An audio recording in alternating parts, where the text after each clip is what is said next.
Yo, WhatsApp para makhluk sosial dimanapun kalian berada, bagaimana kabarnya? Kembali lagi bersama gua Felis, dimana seperti biasa kita akan melanjutkan menggarap film Jackie Chan kembali, yang dimana di kesempatan kali ini gua akan merangkum sebuah film Jackie Chan yang berjudul Spiritual Kung Fu.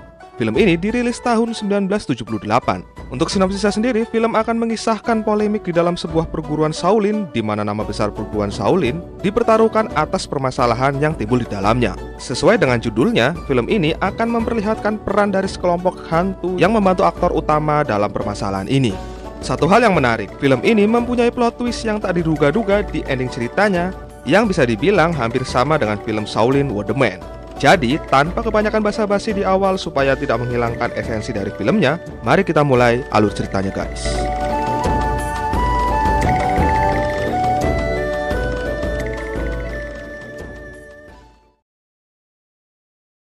Oke, sebelum mulai ceritanya, karena keterbatasan saya dalam menyebutkan nama dari karakter di film ini, jadi, seperti biasa kita akan ganti namanya supaya lebih mudah diucapkan.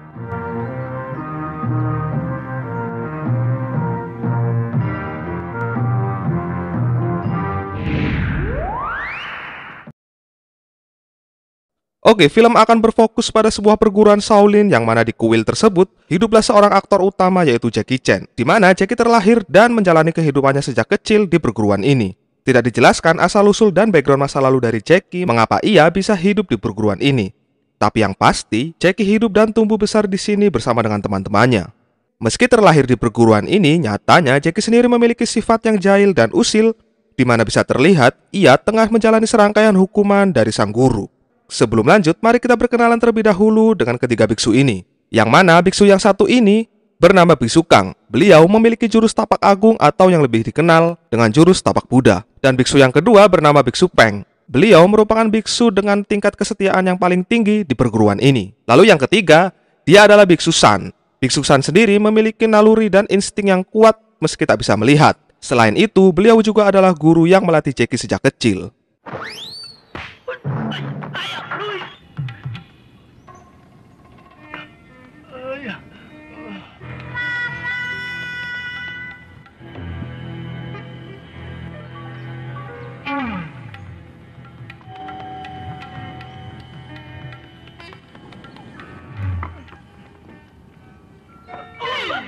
Setelah selesai dalam menjalankan hukumannya, Jackie diperintahkan sang guru untuk menemani Biksu Peng dengan murid-muridnya berganti shift menjaga keamanan perpustakaan di perguruan tersebut. Bukan tanpa alasan, faktanya perpustakaan tersebut menyimpan berbagai macam kitab seni bela diri kungfu, termasuk kitab jurus mematikan yang tak boleh dipelajari oleh siapapun. Maka dari itu, penjagaan perpustakaan ini amat sangat diperkuat demi keamanan dari kitab-kitab itu sendiri. Karena benar saja, tak lama berselang, datanglah seorang penyusup yang masuk, dan naasnya penyusup tersebut berhasil mengambil kitab jurus maut tersebut.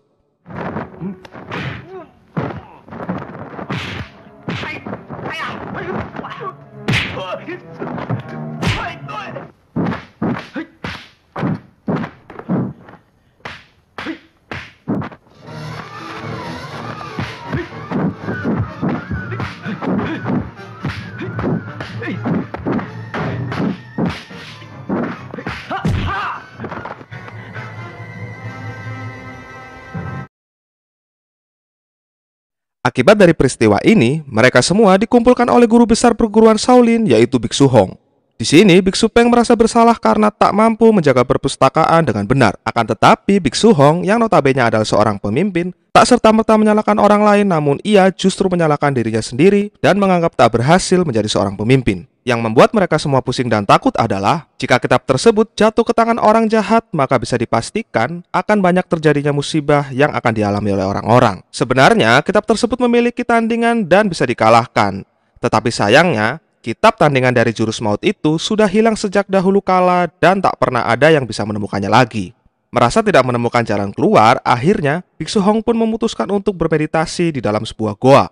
Meditasi tersebut bertujuan demi penghapusan dosa atas kejadian ini. Dan untuk sementara waktu, kepemimpinan perguruan akan dialihkan ke Biksu San sampai meditasinya selesai.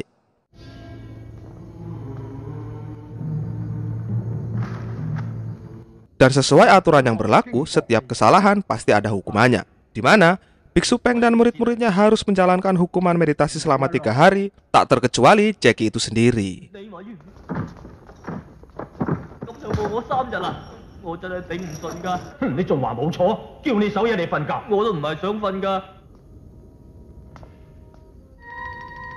要我3日唔食飯唔緊要，我出咗去之後。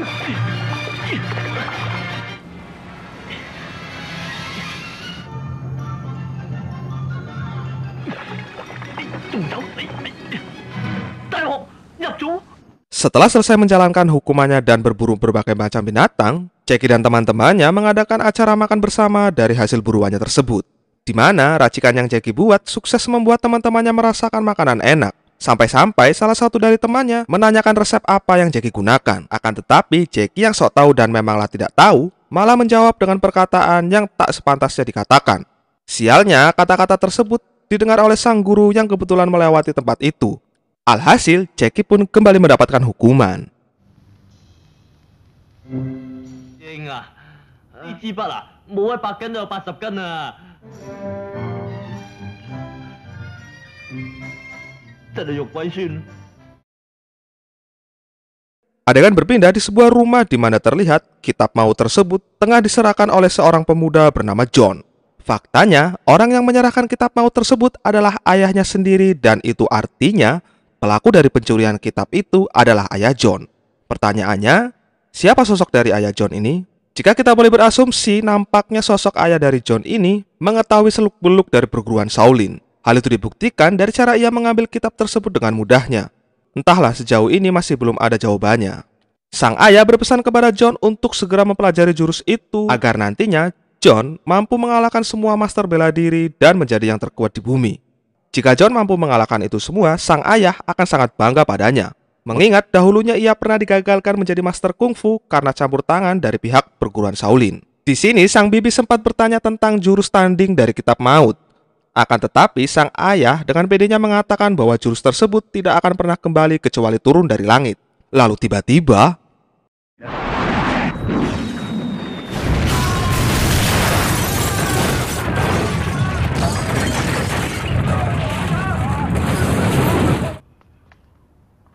ya, entah karena kesombongan dari ayah John atau bagaimana, yang jelas dari peristiwa benda jatuh tadi memunculkan 5 sosok hantu penghuni perpustakaan baru. Dan itu ada kaitannya dengan jurus tandingan dari kitab maut itu sendiri.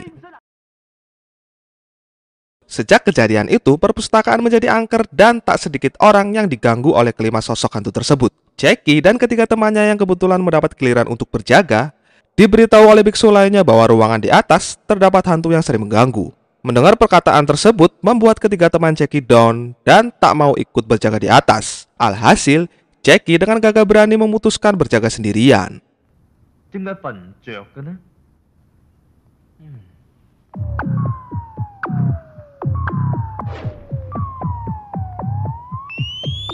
Di sini, Jackie mulai diganggu oleh kelima setan tersebut. Tapi hebatnya, Jackie mampu mengerjai balik kelima setan itu hingga mereka terjatuh ke ruangan bagian bawah. Hasilnya, Jackie bisa beristirahat dengan nyaman sementara orang-orang yang berada di bawah menjadi target keusilan dari para hantu tersebut. 喂，佢嗰張爛鬼符，唔係仲犀利過 X？ 哎呀！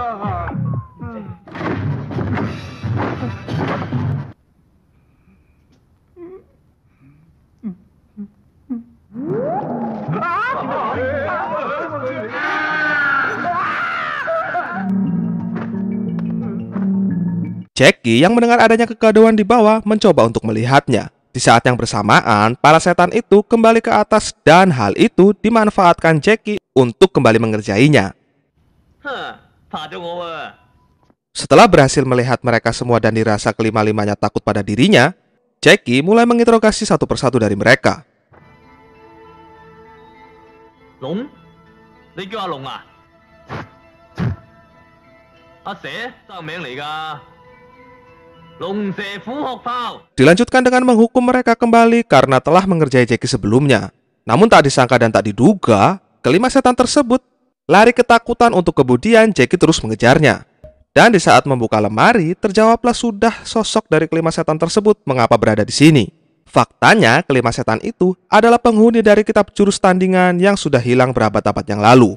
Lantas, mengapa kitab itu tiba-tiba bisa jatuh dari langit dan seolah-olah memberi jawaban atas semua permasalahan ini? Entahlah, Tidak ada penjelasan pasti untuk fenomena yang satu ini, tapi yang pasti, jurus maut yang dipelajari oleh John sudah pasti akan dikalahkan. Karena setelah melewati yang satu ini, Jackie memutuskan belajar jurus yang bernama 5 utama itu dan menjadikan kelima hantu tersebut sebagai gurunya. Di lain tempat, terlihat John sudah menguasai semua jurus maut tersebut dan memulai misinya untuk membantai para master-master kungfu dari setiap klan.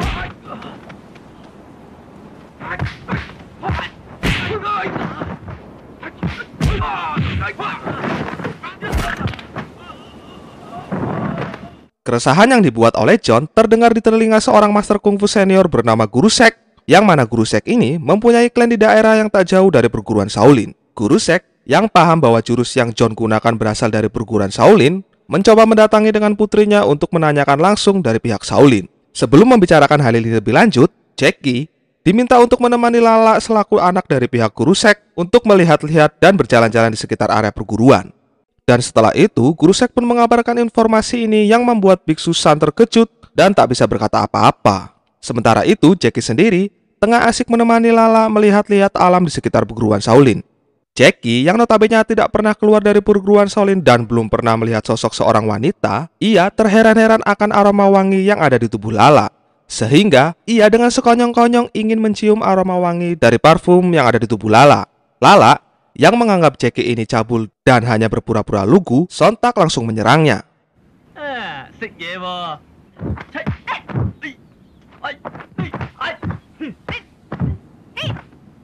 Di sini bisa terlihat bahwa Jackie sudah mulai menguasai 5 jurus utama tersebut. Namun karena Jackie menganggap remeh lawannya, ia harus kalah dalam duel melawan seorang wanita.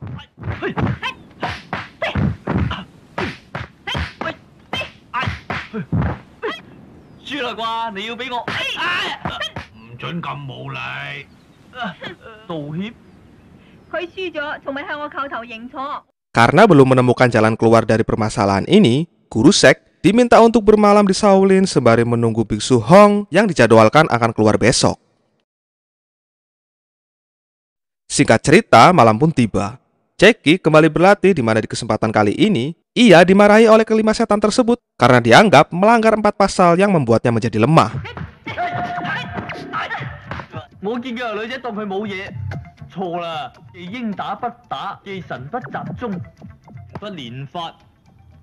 Dari sini, Jackie berjanji tak akan pernah melanggar ke-4 pasal tersebut kembali.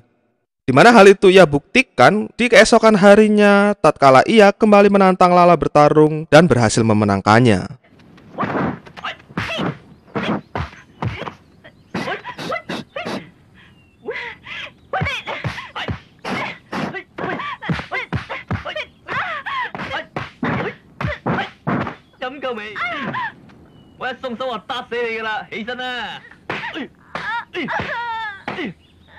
Lala yang merasa dilecehkan, ia pun menangis untuk kemudian melaporkan hal ini kepada ayahnya. Namun betapa terkejutnya Lala ketika melihat ayahnya terbujur kaku tak bernyawa. Mendengar hal itu, Biksu Kang dan Biksu Peng diutus untuk memanggil ketua agar menyelesaikan kasus ini.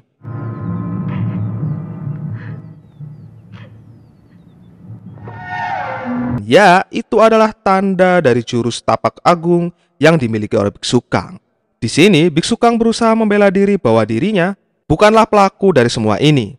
Akan tetapi, ia tak bisa mengelak lagi mengingat bukti yang ada di tubuh Guru Sek. Ditambah, tidak ada orang lain yang menguasai jurus tapak agung tersebut kecuali dirinya.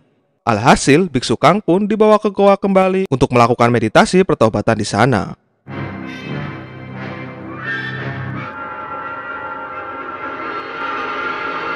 Si Lala yang tak terima ayahnya dibunuh, memutuskan kembali mendatangi meditasi Biksu Kang dan berusaha membunuhnya.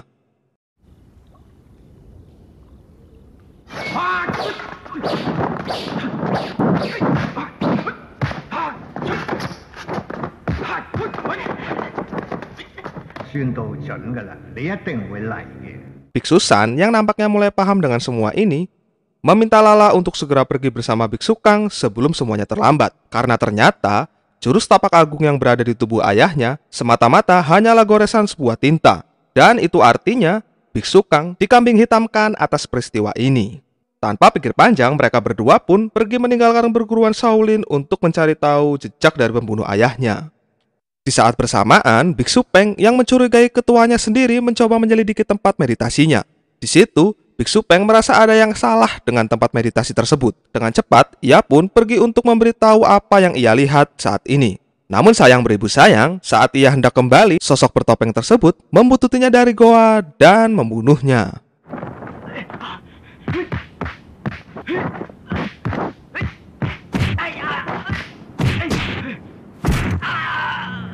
Jackie yang melihat kejadian tersebut sontak berteriak meminta tolong.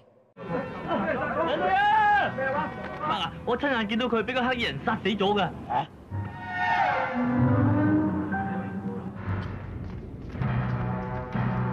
果然走甩咗，我條寶係佢偷嘅，武林盟主亦輸吧，不得了啊，不得了啊！武林盟主嘅屍體同埋一石。 Merasa bahwa semua ini tidak bisa dibiarkan begitu saja, Biksu Hong pun memerintahkan muridnya untuk mengirim 8 biksu ke kota untuk menangkap Biksu Kang. 死喺我嘅七殺拳下。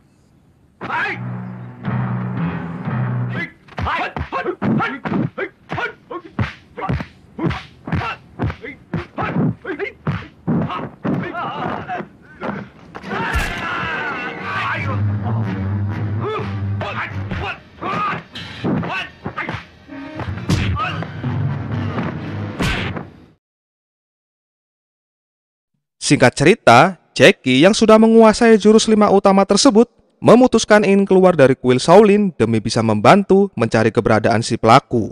Permintaan Jackie pun disetujui oleh sang guru.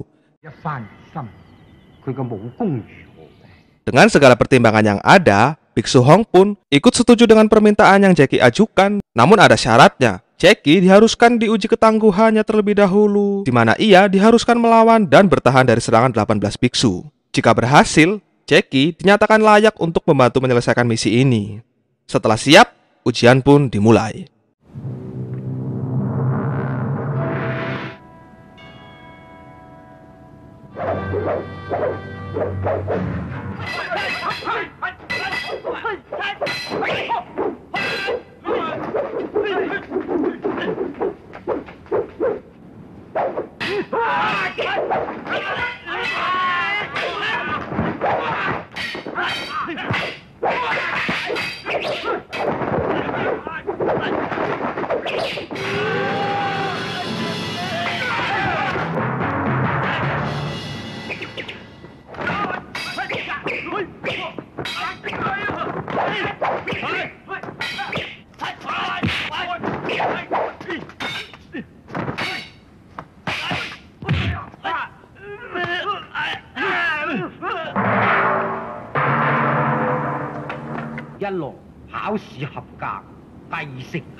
Di satu sisi, John sudah sampai di padepokan Guru Sek dan bermaksud ingin mengalahkannya. Namun karena Guru Sek sudah meninggal, John hanya meminta lencana milik Guru Sek agar dirinya resmi menjadi Master Kungfu sejati. Tetapi hal itu langsung ditentang oleh Lala yang kemudian mengajaknya bertarung.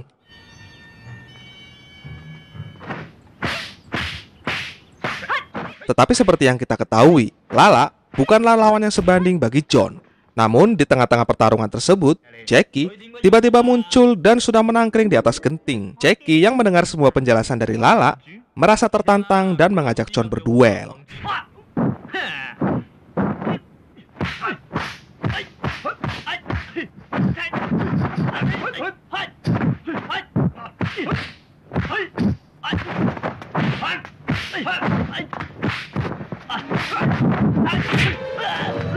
Di sini, Biksu Kang yang melihat adanya potensi untuk membersihkan namanya karena mengetahui jurus yang John gunakan, dengan cepat ia bersandiwara seakan-akan Jackie adalah anaknya dan meminta maaf atas perbuatan Jackie, lalu berjanji akan memberikan lencana tersebut kepada John, tetapi dengan satu syarat, harus disahkan oleh guru besar Shaolin. John pun akhirnya setuju dan siap melakukan pertemuan. Setelah itu, mereka semua pun kembali ke perguruan Shaolin. Di sini, Lala berusaha membantu meyakinkan Biksu Hong bahwa bukan Biksu Kang lah pembunuh dari ayahnya. Ia juga menuturkan bahwa John sang pengelana berusaha meminta lencana ayahnya agar bisa menjadi yang terkuat. Dan tak lama berselang, benar saja muncullah John untuk meminta sang ketua meresmikan statusnya. Akan tetapi, Jackie yang tak mungkin diam begitu saja kembali menantang si John untuk berduel.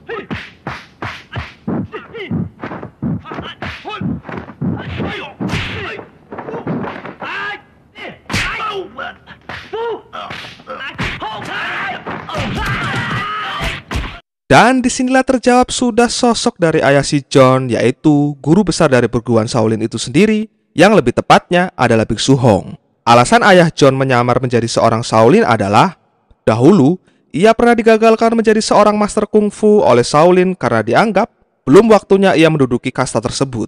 Nah, ayah si John ini tak terima dengan keputusan itu dan memutuskan membalaskan dendamnya dengan bergabung di sini. Selama ini ia mengaku bertapa itu semua hanyalah perantara untuk dirinya melakukan kejahatan. Di mana benar adanya di goa tersebut, ayah John sudah membuat jalan untuk keluar masuk tanpa ada orang yang mengetahuinya. Nah, itu juga mengapa alasan ia membunuh Biksu Peng, karena Biksu Peng tahu akan jalan tersebut. Ayah John pun mengakui tindak kejahatan yang terjadi di perguruan ini adalah perbuatan dirinya. Dirasa sudah terjawab semua dari teka-teki ini, tibalah pertarungan terakhir antara Jackie melawan ayah dari John.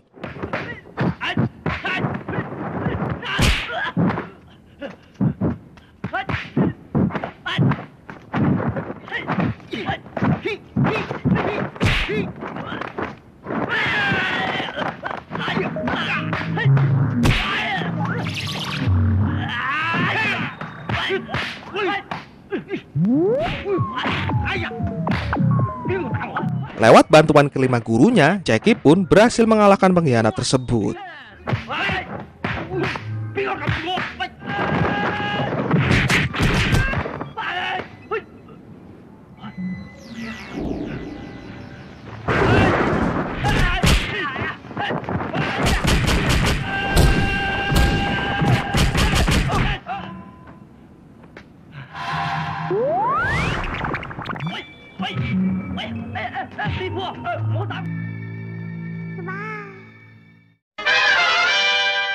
Oke bos, sekian dulu untuk pembahasan kali ini. Sampai ketemu di film selanjutnya. Thanks for watching, see you in the next video. Peace always and see you again man.